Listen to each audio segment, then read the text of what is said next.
اعوذ باللہ من الشیطان الرجیم بسم الله الرحمن الرحيم. وما أفاء الله على رسوله منهم فما أوجفتم عليه من خيل ولا ركاب ولكن الله يسلط رسله على من يشاء والله على كل شيء قدير. ما أفاء الله على رسوله من أهل القرى فلله وللرسول ولذي القربى واليتامى والمساكين وابن السبيل كي لا يكون دولة بين الأغنياء منكم وما آتاكم الرسول فخذوه وما نهاكم عنه فانتهوا واتقوا الله إن الله شديد العقاب. للفقراء المهاجرين الذين أخرجوا من ديارهم وأموالهم يبتغون فضلا من الله ورضوانا وينصرون الله ورسوله أولئك هم الصادقون. والذين تبوأوا الدار والإيمان من قبلهم يحبون من هاجر إليهم ولا يجدون في صدورهم حاجة مما أوتوا ويؤثرون على أنفسهم ولو كان بهم خصاصة ومن يوق شح نفسه فأولئك هم المفلحون. والذين جاءوا من بعدهم يقولون ربنا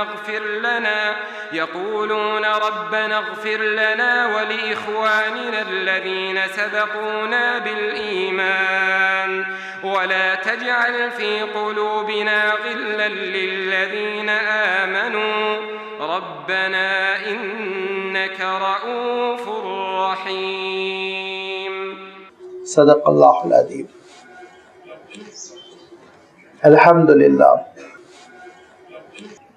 الحمدللہ رب العالمین والصلاة والسلام علی سید المرسلین وعلی آلہ واصحابہ اجمعین اما بعد. سورۃ الحشر کی یہ 5 آیات ہے جن کی ابھی آپ کے سامنے تلاوت کی گئی. ان آیتوں کا سلسلہ شروع ہو رہا ہے آیت نمبر 6 سے اور یہ سلسلہ ختم ہوا آیت نمبر 10 پر.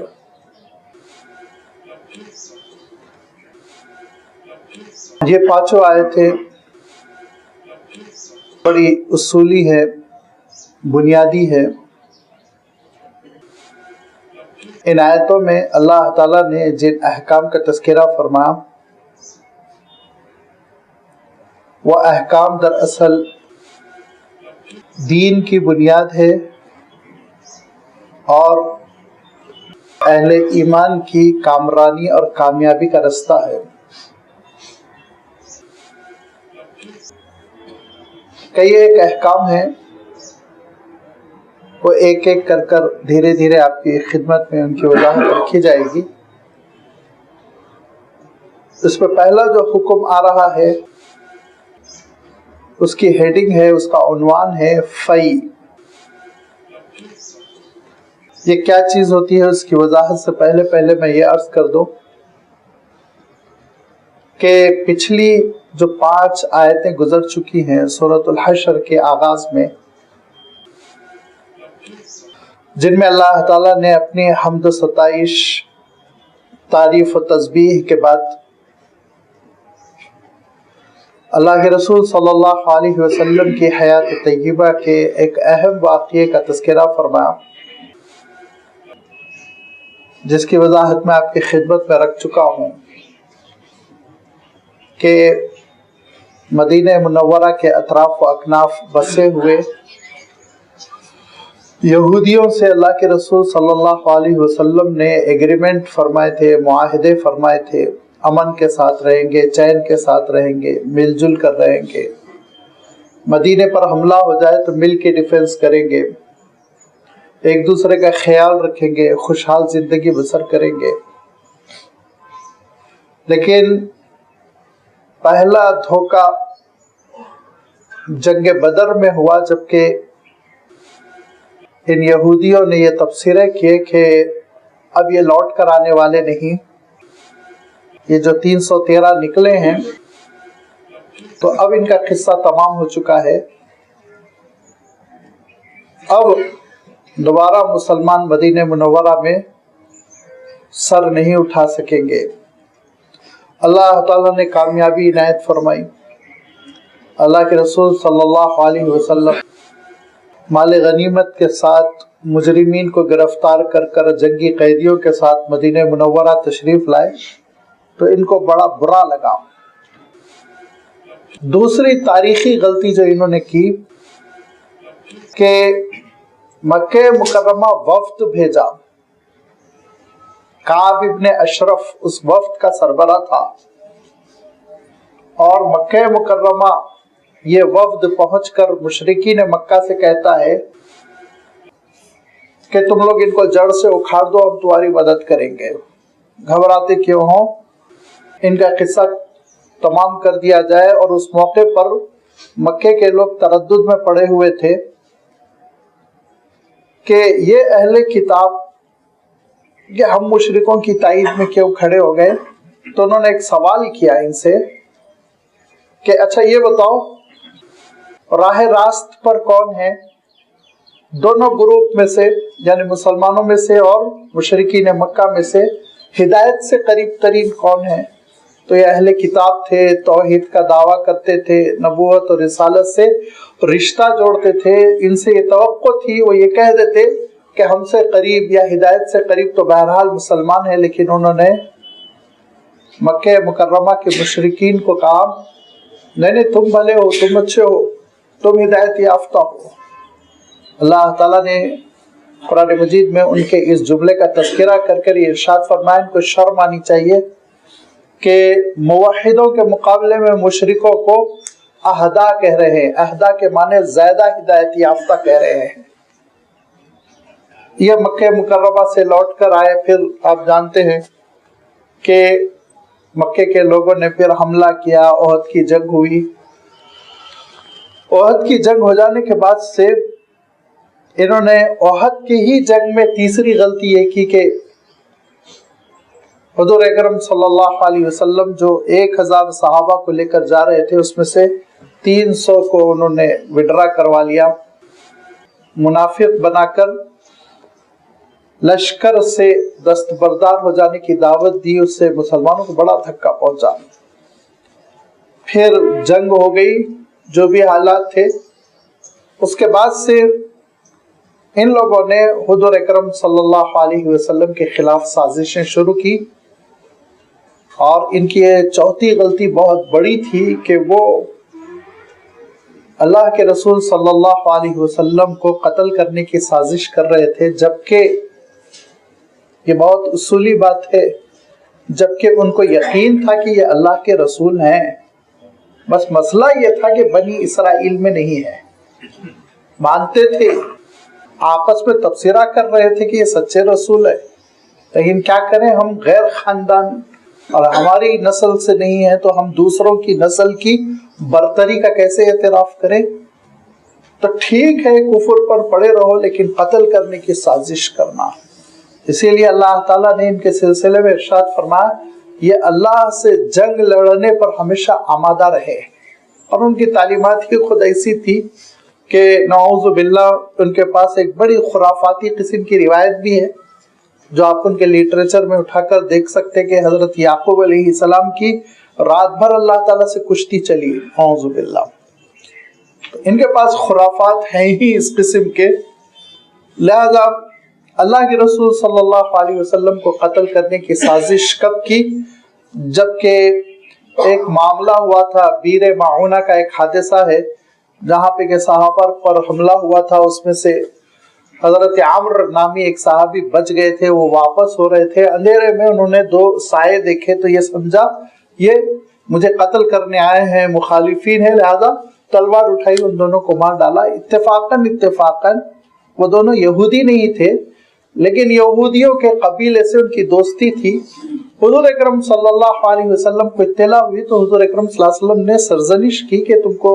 تحقیق کے بغیر قتل نہیں کرنا چاہیے تھا، لیکن قتل ہو گیا۔ تو ہم ایسا کرتے ہیں کہ مقتولین کو خون بہا دے دیں گے، اور اس کو شرعی اصطلاح میں قتل خطا کہتے ہیں۔ اب گاڑی چلا رہے تھے، قتل کرنے کا ارادہ نہیں تھا، کوئی آ گیا ہے سامنے، مر گیا ہے، تو اس کو قتل خطا کہتے ہیں۔ اور ایک دوسرا ہوتا ہے قتل عمد، دونوں کی دیت میں فرق ہے۔ لہذا یہ غلطی سے قتل ہو گیا تھا۔ اللہ کے رسول صلی اللہ علیہ وسلم نے ان کے قلعے بنو نذیر کا جو قلعہ تھا اس میں میسج بھجوایا، پیغام بھجوایا کہ ہم آ رہے ہیں اور بات چیت کر لیں گے، مسئلہ طے کر لیں گے، آپس میں کنٹریبیوشن کر کر مقتول کے خاندانوں کو پیمنٹ کر دیں گے۔ حضور اکرم صلی اللہ علیہ وسلم تشریف لے گئے، اور اتفاقاً حضور اکرم صلی اللہ علیہ وسلم کے ساتھ تقریباً 30 صحابہ تھے، ایک دو نہیں، اور اس میں حضرت ابوبکر ہیں، اور اس میں حضرت عثمان ہیں، اور اس میں حضرت علی ہے، اجل صحابہ ہے، اس میں حضرت عمر ہے، سب مل کر گئے تھے، بات چیت کرنا تھا۔ لہذا حضور اکرم صلی اللہ علیہ وسلم کو انہوں نے ایک صحن میں بٹھایا،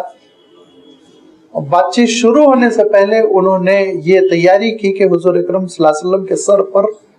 اوپر سے ایک پتھر پھینکا جائے حضور اکرم صلی اللہ علیہ وسلم تاکہ شہید ہو جائیں، اور آپس میں یہ کہا کہ آج کام تمام کر دو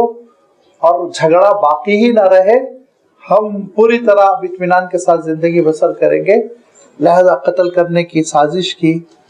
حضرت جبرائیل امین نے بروقت اطلاع دی، حضور اکرم صلی اللہ علیہ وسلم فوراً وہاں سے اٹھے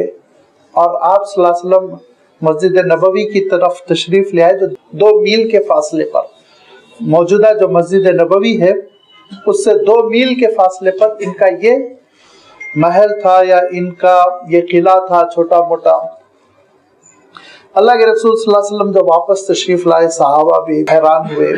وہ بھی فوراً اٹھ گئے، واپس آئے، حضور اکرم صلی اللہ علیہ وسلم سے پوچھا، آپ صلی اللہ علیہ وسلم نے بتایا کہ مجھے جبرائیل نے خبر دی کہ یہ میرے قتل کی سازش کر رہے تھے، اللہ تعالیٰ نے حکم دیا کہ میں اٹھ جاؤں،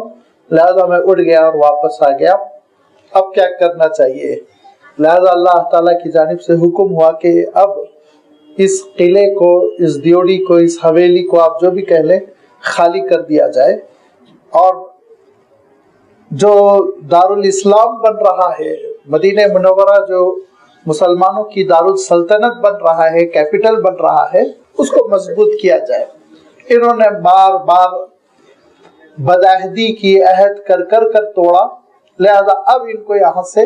فارغ کر دیا جائے۔ حضور اکرم صلی اللہ علیہ وسلم بنو نذیر کے قلعے کے پاس تشریف لے گئے اور اس کا محاصرہ کیا، گھیر لیا، اور جب گھیر لیا تو شروع میں تو انہوں نے خم ٹھوک کر کہا کہ اب تک قریش کے لڑکوں سے لڑ رہے تھے، کامیاب ہو رہے تھے، اب ہم سے لڑ کے بتاؤ، ہم مسلح لوگ ہیں، اسلحہ ہمارے پاس جدید قسم کا ہے اور منظم لڑاکو ہم ہیں، ہم سے لڑ کے بتاؤ، جیت کے بتاؤ۔ اور مدینے کے منافقین نے بھی ساتھ دیا اور یہ کہا کہ دیکھو جم کر رہو، جم کے لڑو، ہم تمہارے ساتھ ہیں، کوئی بات نہ ماننا محمد کی صلی اللہ علیہ وسلم۔ حضور اکرم صلی اللہ علیہ وسلم تشریف لے گئے اور ان کے قلعے کو اللہ کے رسول صلی اللہ علیہ وسلم نے گھیر لیا، اور قلعے تک پہنچنے کے لیے کچھ بیچ میں درخت آ رہے تھے، ان درختوں کو کٹوایا اور اس کے بعد ان میں آگ لگا دی تاکہ درخت جل جائے، راستہ صاف ہو جائے۔ جو لوگ کھیتی باڑی کرتے ہیں ان کو یہ تجربہ ہوگا کہ جب کھیت کاٹے جاتے ہیں تو ان کو جلایا جاتا ہے تاکہ کچرا صاف ہو جائے اور راستہ بن جائے، لہذا یہی طریقہ کار اپنایا گیا۔ اور روایتوں میں آتا ہے کہ بہت بڑی تعداد میں درخت نہیں کاٹے گئے. ایک روایت میں آتا ہے کل 6 کھجور کے درخت تھے. 6 وہ 6 درخت راستے سے ہٹائے گئے. میں اس سے پہلے بھی وضاحت کر چکا ہوں, پھر میں وضاحت کر دوں کہ اسلامی جو فوج پیش رفت کرتی ہے, آگے بڑھتی ہے, تو ان کو یہ آرڈر ہے کہ وہ درختوں کو نہ کاٹیں, جانوروں کو نہ چھیڑیں, بوڑھوں کا احترام کریں, عورتوں کو ہاتھ نہ لگائیں, بچوں کو بالکل تکلیف نہ دیں. یہ سب آرڈرز ہے. لیکن یاد رکھیے یہ اس وقت ہے جب کہ فوج کا کنٹرول ہو جائے اور فوج کسی خطے میں داخل ہو رہی ہو. جب کنٹرول ہی نہیں ہوا, راستہ خود دشوار ہو رہا ہے, دوبھر ہو رہا ہے, اور اس میں اگر راستہ نہ بنایا جائے, درختوں کو نہ کاٹا جائے, تو لازمی بات ہے فوج کیسے آگے بڑھ سکے گی. لہذا یہ اللہ کے حکم سے ہوا, اور جب انہوں نے دیکھا درخت کاٹے جا رہے ہیں اور ان کو جلایا جا رہا, تو ان کی ہمت ٹوٹ گئی. اللہ تعالیٰ نے ان کے دلوں میں اللہ کے رسول صلی اللہ علیہ وسلم کا ایک دبدبہ, ایک رعب ڈال دیا, جس سے یہ گھبرا گئے. گھبرا کر انہوں نے کہا کہ ہم آپ سے ایگریمنٹ کر لیں گے, معاہدہ کر لیں گے, ہم جنگ نہیں کرنا چاہتے. حضور نے فرمایا کہ معاہدے کے دروازے کھلے ہوئے ہیں, ہمیشہ ہم نے سلامتی کا پیغام دیا. لہذا معاہدہ یہ ہوا, بات چیت میں یہ طے پایا کہ یہ قلعہ خالی کر دیں گے, یہاں سے روانہ ہو جائیں گے, اور اونٹ پر جتنا سامان لاد کر لے جا سکتے ہیں وہ لاد کر لے جائیں گے, باقی چھوڑ دیں گے. بڑا غلہ تھا, خوب اسٹور کر کے رکھا ہوا تھا, اسلحہ, کھجور, یہ وہ. لہذا آپ یہ ساری چیزیں تو نہیں لاد سکتے تھے, جتنا اٹھا سکتے تھے, کیری کر سکتے تھے, اس کو اٹھا لیا اور اونٹوں پر یہ نکل پڑے. تو اب ان کو افسوس ہو رہا تھا, یہ اتنا خوبصورت فانوس لٹک رہا ہے, یہ اتنا خوبصورت دروازہ ہے, تو اپنے ہاتھوں سے اپنے گھروں کو نقصان پہنچا رہے تھے. اللہ تعالیٰ ارشاد فرماتا ہے اس سے بڑھ کر ذلت اور رسوائی کیا ہوگی کہ انہوں نے خود اپنے ہاتھوں سے اپنے گھروں کو برباد کیا, جس کو بڑی امنگ اور بڑی تمناؤں کے ساتھ انہوں نے ڈیکوریٹ کیا تھا, اس کو خود اجاڑ کر وہاں سے نکل گئے. اب جب وہاں سے چلے گئے تو لازمی بات ہے ان کے ہتھیار, ان کا غلہ اور کھجور جو کنٹلوں کنٹل اسٹور کر رکھا تھا, وہ سب اب مسلمانوں کا ہو گیا. لہذا اللہ تعالیٰ نے اس کا حکم یہاں بیان فرمایا, وَمَا أَفَاءَ اللَّهُ عَلَىٰ رَسُولِهِ مِنْهُمْ فَمَا أَوْجَفْتُمْ عَلَيْهِ مِنْ خَيْلٍ وَلَا رِكَابٍ. ایک بات آپ ذہن میں رکھیں کہ عرب جو تھے وہ ڈسپلین قسم کی جنگوں کے عادی نہیں تھے. وہ تو قبیلوں کے طرز پر زندگی بسر کرتے تھے. جنگ ہو گئی, کسی قبیلے کو لوٹ لیا, ان کا مال گھروں میں رکھ لیا, ایسی زندگی تھی. لہذا حضور اکرم صلی اللہ علیہ وسلم اب ان کی تربیت فرما رہے ہیں ہر مرحلے میں. اس سے پہلے بدر میں جب جانور اور ہتھیار ہاتھ لگے تھے, اونٹوں کو گھوڑوں کو چھوڑ کر مکے کے مشرکین بھاگ گئے تھے, اور خوب بڑی بڑی تلواریں اور تیر کمانیں سب میدان میں بکھری ہوئی تھی. تو ان کو اٹھا کر صحابہ نے حضور اکرم صلی اللہ علیہ وسلم سے مسئلہ پوچھا تھا, تو اللہ تعالیٰ نے جواب دیا تھا, یسألونک عن الانفال, سورۃ الانفال کی آیت ہے کہ جو مال غنیمت ہاتھ لگا ہے اس کے بارے میں اے رسول یہ لوگ سوال کر رہے ہیں کہ اس کا کیا ہوگا. تو اللہ تعالیٰ نے ارشاد فرمایا اس کا مسئلہ یہ ہوگا کہ 5 حصوں میں تقسیم کر دیا جائے گا. ایک حصہ فوجیوں کو دے دیا جائے گا, ایک حصہ یتیموں مسکینوں کے لیے, اور ایک حصہ بیت المال میں جمع کیا جائے گا, رسول اپنی مرضی سے خرچ کروائیں گے. وہ مسئلہ دراصل تھا مال غنیمت کا, جو جنگ کے بعد فوجیوں کے ہاتھ لگے. اس کو انفال کہتے ہیں, نفل کہتے ہیں, اس کو مال غنیمت اردو میں کہتے ہیں. یہاں جو مسئلہ بیان کیا جا رہا ہے بالکل دوسرا ہے. اس کو فی کہتے ہیں. فی, اس فی کے معنی کیا ہوتے ہیں ابھی خود آیت میں اس کی تشریح آ رہی ہے. وما افاء اللہ علی رسولہ, اللہ تعالیٰ نے جو کچھ رسول کو لوٹا کر عطا کیا, ایسی صورت میں کہ فما اوجفتم علیہ من خیل ولا رکابن، کہ نہ تم نے گھوڑوں کے ذریعے نہ اونٹوں کے ذریعے سے ان سے کوئی جنگ نہیں کی۔ اوجفا کے اصلاً معنی تو ہوتے ہیں تیزی کے ساتھ گھوڑے دوڑانا۔ لازمی بات ہے جنگ کے لیے اللہ تعالیٰ نے یہ لفظ ارشاد فرمایا کہ گھوڑوں کے ذریعے سے تم نے چڑھائی نہیں کی تھی، اونٹوں کے ذریعے سے تم نے چڑھائی نہیں کی تھی، جنگ نہیں کی تھی، بلکہ وَلَكِنَّ اللَّهَ يُسَلِّطُ رُسُلَهُ عَلَى مَن يَشَاءُ، بلکہ اللہ تعالیٰ اپنے رسولوں کو مسلط کر دیتا ہے، اقتدار دے دیتا ہے، غلبہ دے دیتا ہے، کامیابی دے دیتا ہے جس پر چاہے۔ اللہ کی مشیت جہاں ہوتی ہے وہاں اللہ تعالیٰ غلبہ دے دیتا ہے۔ تو ایسی صورت میں مسئلہ کیا ہوگا وہ آگے آ رہا ہے۔ واللہ علی کل شیء قدیر، اللہ تعالیٰ رسولوں کو یہ غلبہ، یہ تسلط، یہ کامیابی دیتا ہے کیونکہ وہ ہر چیز پر قادر ہے،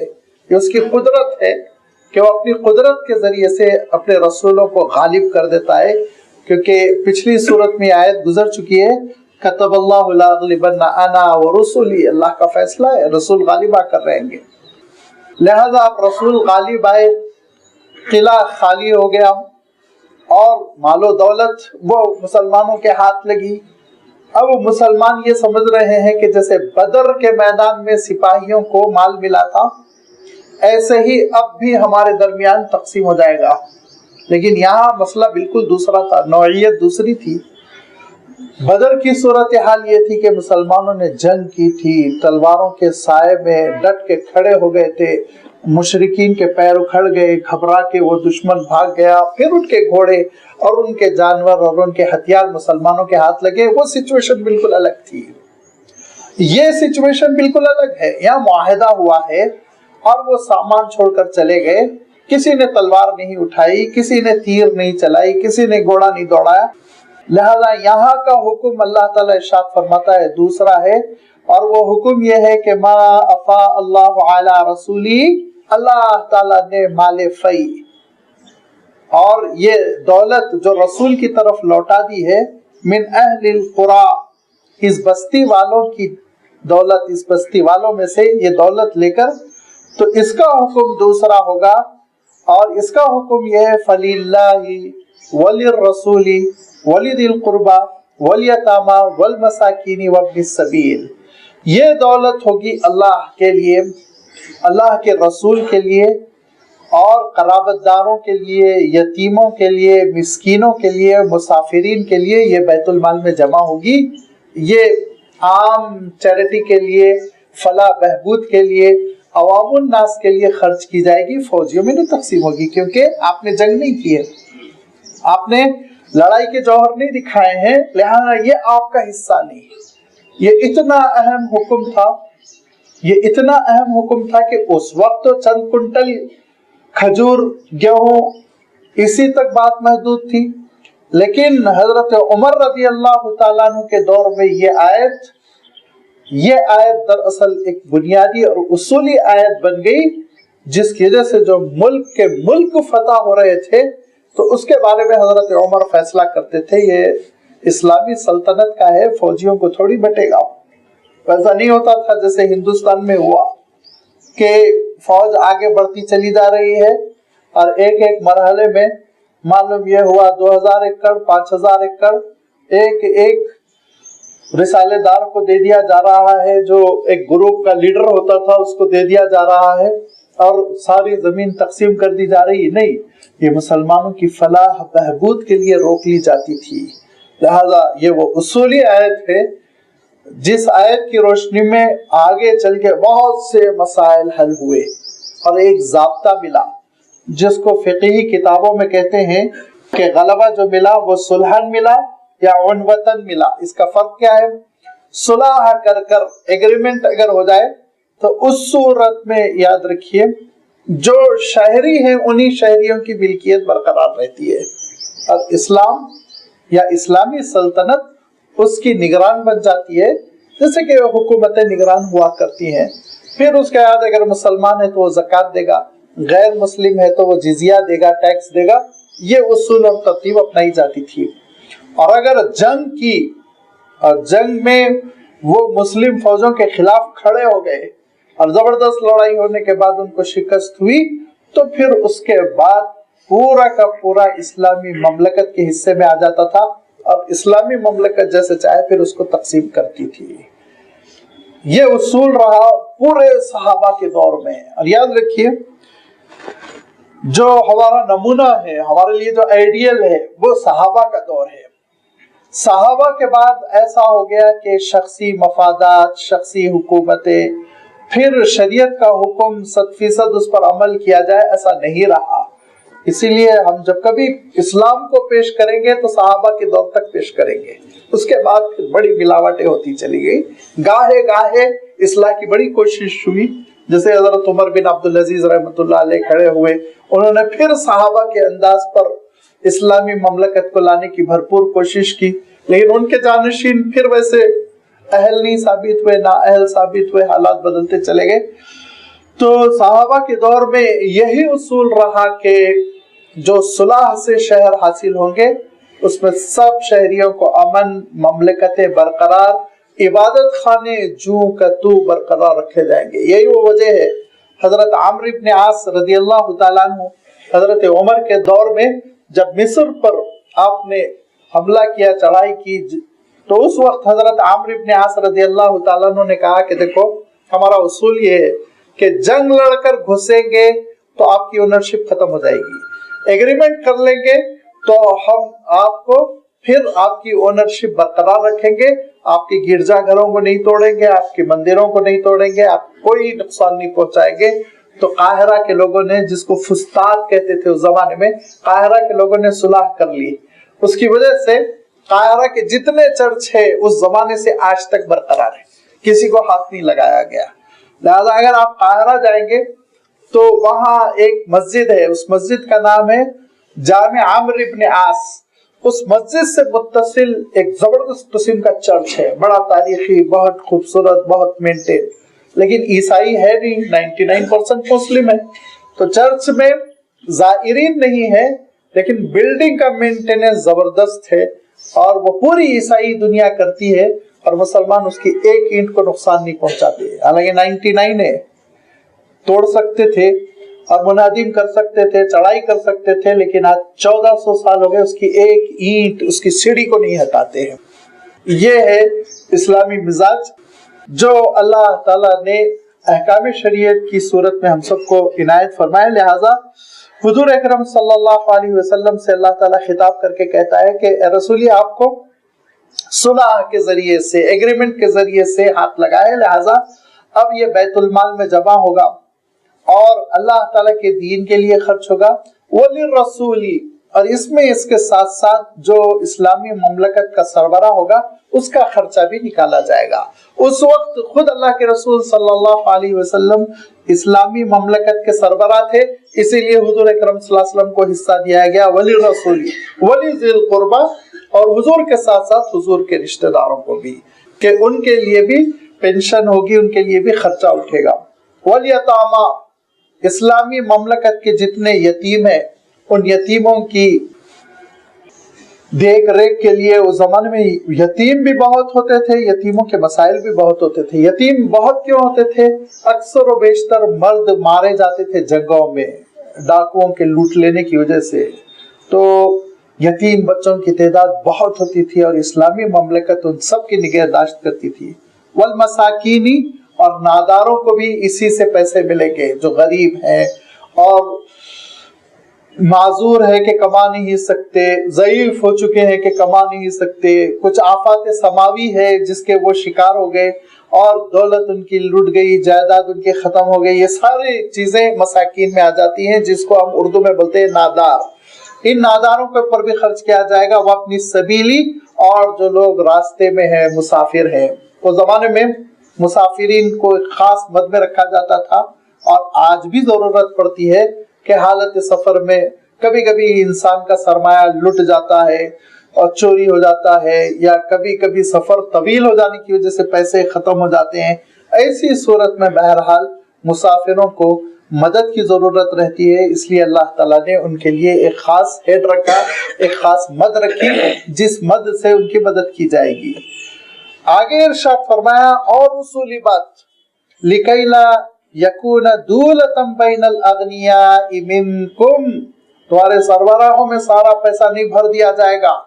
کیوں؟ تاکہ یہ دولت امیروں میں گردش ہو کر نہ رہ جائے، غریبوں کو بھی حصہ ملے۔ اسلام نے غربت کے ازالے کے لیے جو اقدامات کیا آپ غور کیجئے، زکوٰۃ کو واجب کیا، صدقات نافلہ پر ترغیب دلائی گئی، کفارے رکھے گئے۔ ایک کفارہ جیسے کہ زہار کے سلسلے میں آیا، غلام آزاد کرو، 60 مسکینوں کو کھانا کھلاؤ، یا پھر لگاتار 60 روزے رکھو، تو کفارے رکھے گئے، قسم کا کفارہ، اس کا کفارہ، اس کا کفارہ، کہ غریبوں پہ خرچ کرنے کے لیے گویا بہانے تلاش کیے گئے۔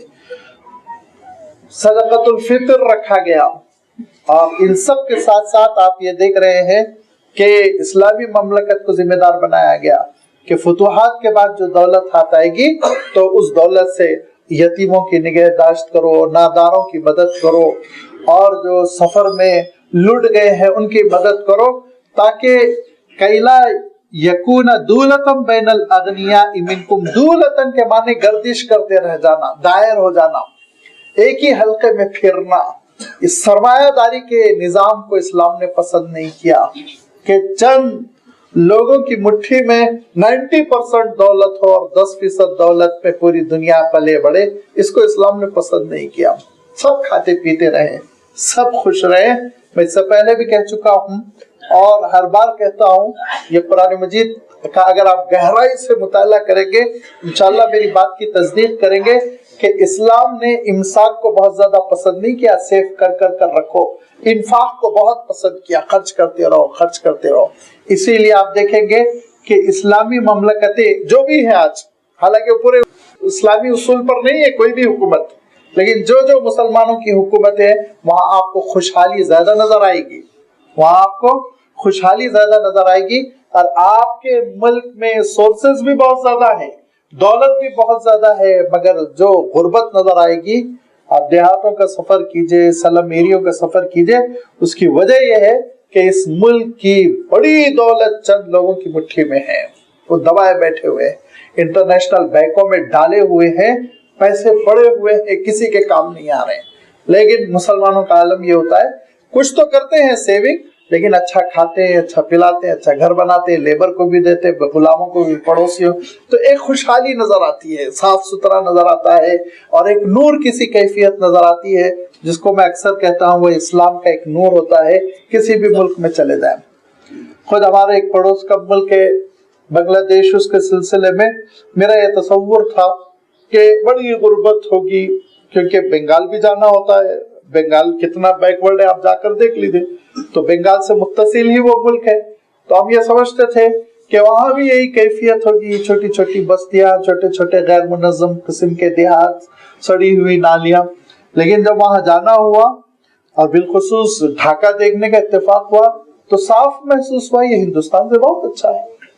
حالانکہ بہت چھوٹا ہے، آپ کی ایک اسٹیٹ کے برابر ہے، لیکن بہت اچھا ہے، اور وہاں کا ڈھاکہ کیپٹل آپ کے کیپٹل سے بہت صاف ستھرا ہے، بہت اچھا ہے، بلڈنگیں بہت اچھی ہے، روڈیں بڑی اچھی ہے۔ تو یہ ایک اسلام کا نور ہوتا ہے کہ دولت جو ہے اس کو مرتکز نہیں کیا جاتا ہے، ایک جگہ اسٹور نہیں کیا جاتا ہے، خرچ ہوتی رہتی ہے۔ کچھ لوگ تو کرتے ہوں گے، لیکن ایک کیفیت یہ ہوتی ہے کَإِ لَا يَكُونَ دُولَةً بَيْنَ الْأَغْنِيَاءِ مِنْكُمْ، چند لوگوں میں دائر ہو کر گردش کرتی رہ جائے، ایسا نہیں ہے، وہ عوام میں پھیلتی ہے، سارے شہریوں میں بڑھتی ہے۔ فرمایا کہ یہ اس لیے ہے، اللہ تعالیٰ نے اس مال فی کے سلسلے میں یہ بات اس لیے ارشاد فرمائی کہ اللہ اور اس کے رسول اور قرابت داروں، یتیموں، مسکینوں اور مسافروں کے لیے خرچ کی جائے گی، تاکہ تمہاری ساری کی ساری دولت اور امیری چند لوگوں میں گردش کرتی نہ رہ جائے، اور اس پر کسی کو اعتراض نہیں ہونا چاہیے۔ کیوں؟ فرمایا وَمَا آتَاكُمُ الرَّسُولُ فَخُذُوهُ، اور رسول جو کچھ تم کو عطا کر دیں وہ لے لینا، وَمَا نَهَاكُمْ عَنْهُ فَانْتَهُوا، اور جن چیزوں سے منع کر دے رک جانا، یہ تمہارا اصول ہونا چاہیے۔ لہذا اللہ کے رسول صلی اللہ علیہ وسلم اتھارٹی، اللہ کے رسول صلی اللہ علیہ وسلم جو حکم دے، جو تحفہ دے، جو نصیحت دے، وہ لینا امت کے حق میں واجب و فرض، جن چیزوں سے روک دیں، جو چیزیں عطا نہ کرے اس سے رک جانا اور اس پر خاموش ہو جانا اور اس پر راضی ہو جانا، یہ امت کی ڈیوٹی، امت کی ذمہ داری ہے۔ لہذا حضور اکرم صلی اللہ علیہ وسلم کچھ تقسیم کر رہے تھے،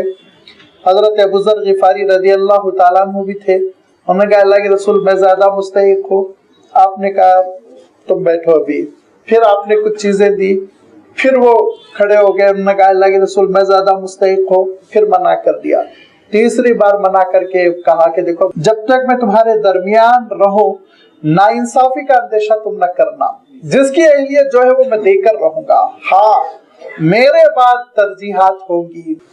میرے بعد پھر ناانصافیاں ہوں گی۔ تو حضرت ابو ذر کہتے ہیں اللہ کے رسول آپ کے بعد جب ہم پہ ظلم ہوگا یا ہمارے ساتھ ناانصافی ہوگی تو ہمارے لیے کیا ہدایت ہے، ہم کیا کریں؟ تو فرمایا دیکھو ابو ذر صبر کرنا یہاں تک کہ میری تمہاری ملاقات حوض کوثر پر نہ ہو جائے، صبر کرنا، ناانصافیوں پر صبر کرنا، جھگڑے نہ کرنا، لڑائیاں نہ پیدا کرنا۔ لہذا اللہ کے رسول صلی اللہ علیہ وسلم وہ اتھارٹی ہیں جو حکم دے، جو تحفہ دے، جو دولت دے، جو ملکیت دے وہ لے گا مسلمان، جو چیزیں عطا نہیں کریں گے اس پر مسلمان بالکل خوش رہے گا، آپ کے فیصلے پر راضی رہے گا۔ اور یہی نہیں بلکہ اللہ تعالیٰ نے سورہ نساء میں ارشاد فرمایا وَيُسَلِّمُ تَسْلِيمًا کہ دل میں ذرہ برابر حضور اکرم صلی اللہ علیہ وسلم کے فیصلے کے سلسلے میں رنجش یا دوری یا چپقلش جس کو کہتے ہیں بے چینی کی کیفیت ہرگز پیدا نہ ہو، بلکہ تم فوراً سر تسلیم خم کر دینا، بات تسلیم کر لینا۔ اللہ کے رسول صلی اللہ علیہ وسلم کے سلسلے میں بات اللہ تعالیٰ نے اس لیے ارشاد فرمائی کہ حضور اکرم صلی اللہ علیہ وسلم نے غریبوں میں یہ دولت تقسیم کرنی شروع کر دی، ان کو 5 کلو کھجور دو، ان کو 10 کلو کھجور دو، ان کو 20 کلو کھجور دو۔ اتفاق یہ تھا کہ مدینہ منورہ میں غربت کس کے پاس زیادہ تھی؟ آپ اندازہ لگائیے، مہاجرین غریب تھے، سب لٹا کر آئے ہوئے تھے، ان کے پاس کچھ نہیں تھا۔ ان مہاجرین کا معاملہ یہ تھا کہ انصار نے اپنے کھیتوں میں یہ کہا کہ آپ ہمارا آدھا کھیت لے لیجئے، انہوں نے کہا نہیں ہم ایسا نہیں کریں گے، آپ کے کھیت میں مزدوری دیجئے، ہم مزدوری کریں گے اور پھر جو مزدوری ہوگی، جو اجرت بنتی ہوگی وہ آپ ہم کو دے دیجئے۔ لہذا سعودی عرب آپ جانتے ہیں نا، خطہ حجاز جو ہے وہ زیادہ زراعتی علاقہ نہیں ہے، ٹھیک ہے کھجور کی کچھ زراعت مدینے کے اطراف ہو جاتی ہے، لیکن وہ بات تھوڑی ہے کہ ہر قسم کا غلہ پیدا ہو رہا ہو، گیہوں پیدا ہو رہا ہو، چاول پیدا ہو رہا، تصور ہی نہیں ہے، آج بھی نہیں ہے، اس زمانے میں تو اور بھی سورسز کم تھے۔ لہذا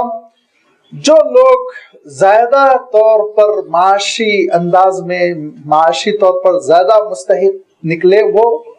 مہاجرین نکلے، اور مہاجرین میں جب یہ غلہ واللہ تقسیم ہوا تو منافقین نے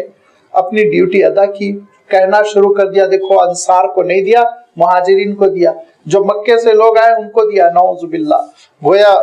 حضور اکرم صلی اللہ علیہ وسلم میں بھی علاقائی عصبیت ہے، نعوذ باللہ۔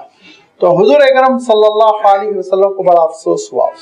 اور اس موقع پہ تو نہیں، ایک اور موقع تھا کہ حضور اکرم صلی اللہ علیہ وسلم نے جمع کیا انصار کو، جمع کرنے کے بعد کہا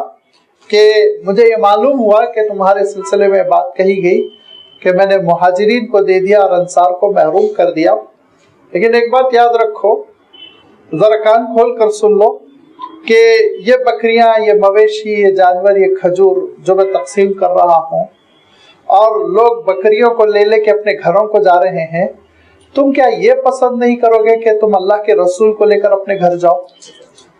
کہا میں تمہارے درمیان ہوں، میں تمہارے درمیان رہوں گا، جینا بھی تمہارے ساتھ ہے، مرنا بھی تمہارے ساتھ ہے۔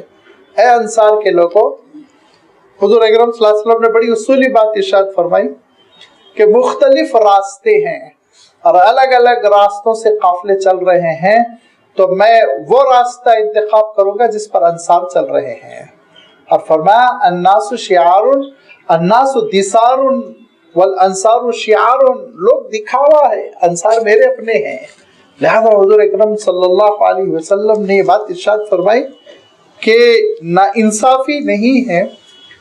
یہ اتفاق ہے کہ زیادہ مستحق جو نکل رہے ہیں، غربت سے دوچار ہے، وہ دراصل مہاجرین ہیں، لہذا میں ان کو عطا کر رہا ہوں۔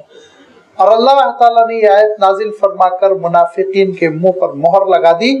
کہ ما آتاکم الرسول فخذوہ، جو اللہ کے رسول عطا کرے اس کو لے لینا، اور جو اللہ کے رسول صلی اللہ علیہ وسلم نہ دے تو پھر اس پر مطمئن ہو جانا، اور جن چیزوں سے منع کر دے وہاں تم رک جانا۔ واتقوا اللہ، اللہ کا تقوی اختیار کرو، ان اللہ شدید العقاب، اللہ کی نافرمانی کرو گے تو سزا بھی بہت سخت ہے۔ للفقراء المہاجرین، مہاجر فقراء میں یہ تقسیم کی جائے گی، کیوں؟ الذین اخرجوا من دیارہم واموالہم، گھروں سے بھی محروم کر دیے گئے، مال سے بھی محروم کر دیے گئے۔ بہت بڑا مسئلہ ہوتا ہے ہجرت کر کر چلے جانا، گھر چھوڑ دینا، گھر کی راحتیں چھوڑ دینا، ملک کی سہولیات چھوڑ دینا، جس محلے کے، جس ملک کے آپ عادی ہو جاتے ہیں، جس آب و ہوا میں انسان پلتا بڑھتا، جہاں بچپن کی یادیں ہوتی ہیں، جہاں جوانی کی سرگرمیاں ہوتی ہیں، سب کو قربان کر کر ایک نئے خطے میں جا کے انسان آباد ہو جائے تو یہ ایک بڑی قربانی ہوتی ہے۔ اور یہ قربانی مہاجرین نے دی تھی، اپنا گھر چھوڑ دیا تھا، تو کسی کی والدہ گھر پر ہے، کسی کے والد گھر پر ہیں، اور کسی کے تو اپنے بچے ہیں گھر پر، اپنی اولاد کو چھوڑ کر آنا پڑا۔ حضرت ابوبکر صدیق رضی اللہ تعالیٰ عنہ اپنے والد کو بھی چھوڑ کر آئے، اپنے بیٹے کو بھی چھوڑ کر آئے، بیٹا بھی وہی ہے اور والد بھی وہی ہے۔ حضرت ابوبکر صدیق رضی اللہ تعالیٰ عنہ مدینہ منورہ میں ہیں، میں اور آپ ہوتے تو کیا دل لگتا، لیکن وہ صدیق اکبر تھے۔ ایسی قربانیاں دے کر یہ سب مدینہ منورہ میں آئے ہوئے ہیں، اور مدینہ منورہ میں مسئلہ یہ ہے کہ وہ کوئی ایک ویل سیٹل قسم کا سٹی نہیں ہے جہاں پہ اتنے لوگوں کو عام طور پر آسانی سے رکھ لیا جا سکے، بلکہ وہ خود ایک چھوٹی سی بستی ہے، چند گھر ہے، انہی گھروں میں، ایک ایک کمروں میں، اور انہی کھیتوں میں، اور وہی مدینے کے بازاروں میں کام کرنا ہے۔ لہذا یہ فقراء مہاجرین جو مدینہ منورہ میں بہت ہی معاشی مصیبت سے دوچار تھے، ان کے لیے اللہ تعالیٰ ارشاد فرماتا ہے خاص طور پر اس مال کو خرچ کیا جائے۔ للفقراء المہاجرین، ان فقراء مہاجرین کے لیے، ان مہاجرین کے ضرورت مندوں کے لیے جو نکال دیے گئے ان کے گھروں سے، جو محروم کر دیے گئے ان کی اپنی دولت سے، یبتغون فضلا من اللہ ورضوانا۔ اور ایک بات ذہن میں رکھیے کہ مدینہ منورہ کے مقابلے میں، مدینہ منورہ تو حضور اکرم صلی اللہ علیہ وسلم کی وجہ سے مدینہ منورہ بنا، ورنہ ایک چھوٹی سی یثرب کی بستی تھی، اس کی کوئی اہمیت نہیں تھی۔ مکہ مکرمہ بہت بڑی منڈی تھی، انٹرنیشنل منڈی تھی، دور دور سے قافلے آتے، سامان بکتے، اور اس کی بڑی اہمیت تھی، معاشی اہمیت تھی، مذہبی اہمیت تھی، تمدنی اہمیت تھی۔ تو ایک بڑے اچھے شہر کو چھوڑ کر، جہاں ان کی تجارتیں تھیں اور وہ حجاج جو آتے، قافلے جو آتے تو سامان بیچتے تھے، خرید فروخت کرتے تھے، سب چھوڑ کر اس چھوٹی سی بستی میں آ گئے تھے۔ کیوں؟ صرف اللہ کے رسول صلی اللہ علیہ وسلم کے لیے، صرف دین کے لیے۔ لہذا فرمایا یبتغون فضلا من اللہ ورضوانا۔ یہ کیوں آئے تھے؟ یہ تلاش کرتے ہوئے آئے تھے اللہ کی خوشنودی، اللہ کا فضل، اللہ کا رحم و کرم، دین کے لیے یہ نکلے تھے۔ لہذا فرمایا کہ یہ ان محتاج مہاجرین کو دیا جائے گا جن کو گھروں سے، جن کو ان کی دولت سے محروم کر دیا گیا، صرف اس لیے کہ وہ اللہ کے فضل اور اس کی خوشنودی کو تلاش کرتے ہوئے وَيَنْصُرُونَ اللَّهَ، اللہ کے دین کی مدد کرنے کے لیے، وَرَسُولَهُ، اور اس کے رسول کی مدد کے لیے نکل پڑے تھے۔ لہذا یہ وہ اصحاب ہیں، اولئک هم الصادقون، جو بڑے سچے ہیں کہ جو انہوں نے کہا اس پر کر دکھایا، یہ قول و عمل کے پکے ہیں۔ انہوں نے بڑے نعرے لگائے، دعوے کیے، اور قربانی کا وقت آیا تو بیک ڈور سے نکل گئے، نہیں، انہوں نے پورا کر دکھایا، سر سے کفن باندھ کر نکل گئے، لٹا دیا اپنی دولت، لٹا دیا اپنے گھر بار کو، قربان کر دیا راحتوں کو، محبتوں کو اللہ کے لیے، اس کے رسول کے لیے۔ اب جب یہ نکل کر آ گئے تو پھر اب ان کی مدد کرنے کے لیے کون کھڑے ہو گئے؟ والذین تبوؤا الدار والایمان من قبلہم، اور جن لوگوں نے ایمان کو بھی اپنایا اور اپنے گھروں میں بھی وہ قیام پذیر رہے. تبوؤ الدار، جو اپنے گھروں میں ٹھہرے رہے. والایمان، اور ایمان کو بھی انہوں نے اپنے دل میں جگہ دے دی. ان کے آنے سے پہلے من قبلہم، ہجرت سے پہلے ہی جو مدینہ منورہ میں اپنے گھروں میں ٹھہرے ہوئے ہیں اور اپنے دلوں میں ایمان کو گھر بنا لیا ہے.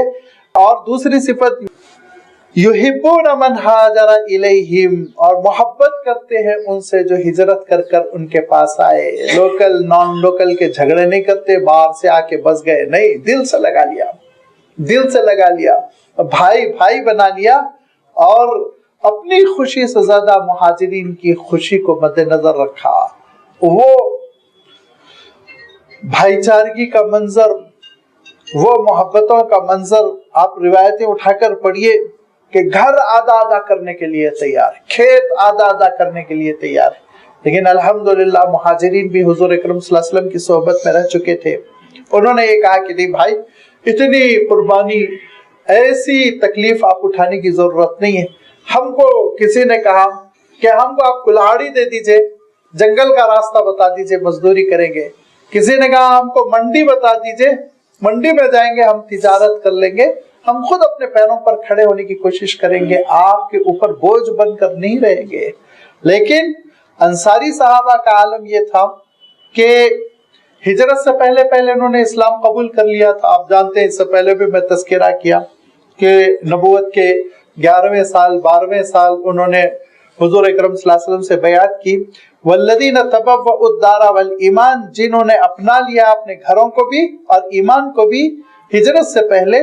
اور وہ محبت کرتے ہیں ان سے جنہوں نے ہجرت کی. ولا یجدون فی صدورہم حاجۃ مما اوتوا، اتنے صاف دل کے، اتنی پیاری یہ شخصیتیں ہیں کہ ان کے دلوں میں مہاجرین کو جو کچھ عطا کیا گیا اس کے سلسلے میں ذرہ برابر بھی تنگی نہیں ہے. دل صاف ہے، کوئی برا خیال نہیں، اور ذرہ برابر یہ نہیں کہ ہم کو نہیں دیا گیا، ہم کو دیا گیا. یہ منافقین ہیں جو افواہیں پھیلا رہے تھے، یہ منافقین ہیں جو غلط پروپیگنڈا کر رہے تھے. ان کا عالم تو یہ تھا کہ ان کے دل بالکل صاف ستھرے، ان کے سینوں میں ذرہ برابر رنجش نہیں. اللہ کے رسول، آپ جس کو جو دینا ہے دیجئے، ہم خوش ہیں. لہذا یہ کیفیت تھی ان انصاری صحابہ کی. اور پھر اس کے بعد سے اللہ تعالیٰ نے دو بڑی اصولی باتیں بیان فرما دی، اور یہ دونوں اہم ترین باتیں ایک ہی آیت میں جمع ہیں. اور ان دونوں باتوں کو سمجھ لینے سے آج ہماری اسلامی سوسائٹی کی زبردست تبدیلی ہو سکتی ہے، اصلاح ہو سکتی ہے. پہلی بات تو یہ ارشاد فرمائی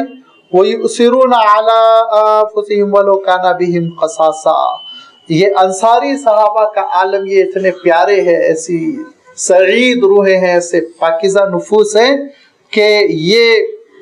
اپنے آپ پر دوسروں کو ترجیح دیتے ہیں، اگرچہ کہ اپنا گھاٹا کیوں نہ ہو، اپنا نقصان کیوں نہ ہو. اپنا نقصان نہیں دیکھتے، دوسرے کا فائدہ. بہت اعلیٰ کردار ہوتا ہے، یاد رکھیے.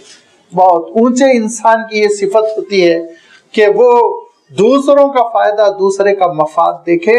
اگرچہ کہ اس میں خود اس کا اپنا گھاٹا کیوں نہ ہو جائے. آج کیفیت کیا ہے؟ خود غرضی کی. اور یہ خود غرضی آج ایک فن بنا کر، ایک بہت زیادہ اخلاقی اچھائی بتا کر لوگوں کے اندر پیدا کی جا رہی ہے کہ پہلے اپنا خیال کرنا، چاہے دوسرا مارا جائے، دوسرے کا چاہے جتنا نقصان ہو جائے، لیکن خود اپنے لیے، اپنے مفاد کے لیے لڑو، اپنے مفاد کے لیے مرو. ملی مفاد، قومی مفاد تباہ ہو جائے، برباد ہو جائے، چاہے جتنا نقصان ہو جائے، لیکن اپنے مفاد کے لیے کچھ بھی کرو. یہ کیفیت جو آج کی سوسائٹی کا ایک اہم عنصر بنی ہوئی ہے، ہمارے کلچر کی ایک اہم صفت بنی ہوئی ہے، اس کے بالکل برخلاف صحابہ کی صفت تھی. ان کا تو عالم یہ تھا کہ آپ نے بارہا سنا ہوگا نا کہ حضور اکرم صلی اللہ علیہ وسلم کے سامنے ایک صاحب آئے، بڑے بھوکے پیاسے، اور حضور اکرم صلی اللہ علیہ وسلم نے اندازہ لگایا، روایتوں میں آتا انہوں نے کہا بھی انی مجہود، کہ اللہ کے رسول بہت تکلیف میں ہوں، بہت پریشان ہوں، کئی دنوں سے کھانے پینے کے لیے کچھ نہیں ملا. کہیں وہ غریب الدیار تھے، باہر سے آئے ہوئے تھے. حضور اکرم صلی اللہ علیہ وسلم نے اپنے گھر بھیجوایا، ام المومنین حضرت عائشہ رضی اللہ تعالیٰ عنہ کے گھر. جواب ملا سوائے 2 گھٹ پانی کے گھر میں کچھ نہیں. دوسرے گھر بھیجوایا،